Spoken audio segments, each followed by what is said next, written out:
lang daw hayop na emote ng emote. Bakit kamo? Panay raw kasi ang hugot. Anong masasabi mo sa aking joke? Meka dyan.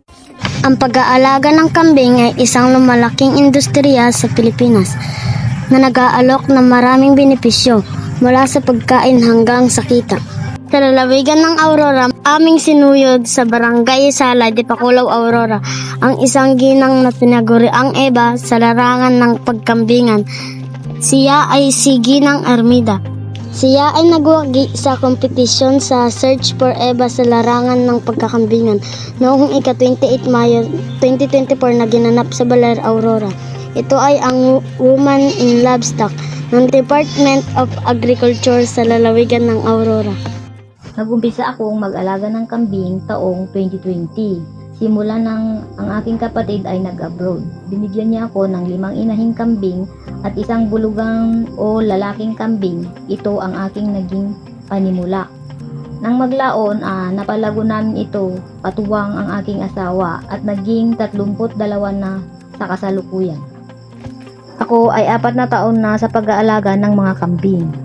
Sa 4 na taon na pag-aalaga ng kambing, mayroong mga hamon na kinaharap sa pagpapatuloy nito. Katulad na lamang ng pabago-bagong klima na nakaka-epekto sa kalusugan ng mga alagang kambing. Sila'y nagkakasakit o namamatay. Bilang isang babae sa larangan ng pagkakambingan, nais kong isulong ang woman empowerment sa agrikultura.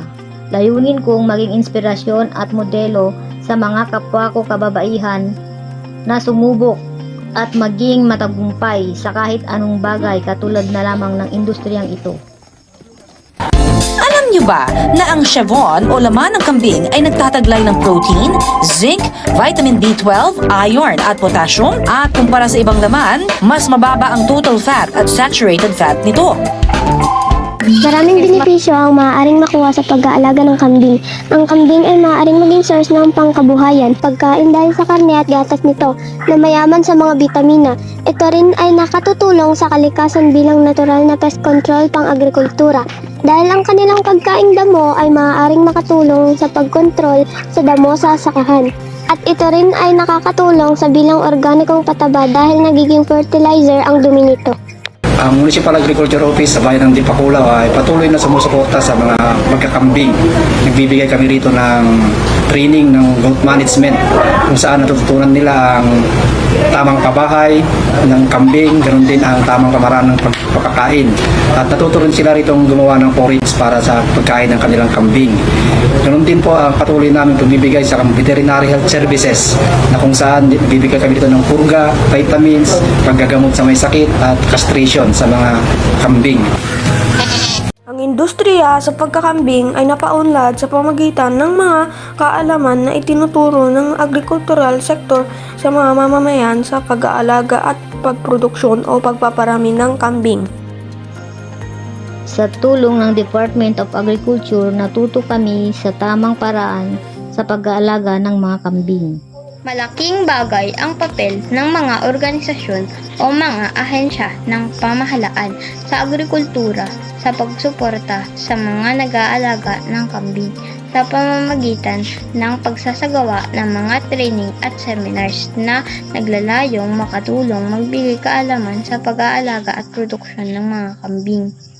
Kung ikaw ay magsasalita sa tulad po ng mga kabataan, upang hihikayatin na maging katuwang para mapaunlad ang industriya ng paghahayupan tulad ng kambing.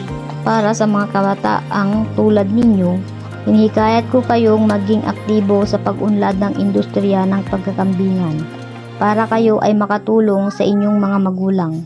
Maging punla kayo ng kahalagahan ng pagsasapuso sa agrikultura, pangalaga sa kalikasan at pakikisalamuha sa iba't ibang sektor upang mapaunlad ang sektor ng agrikultura.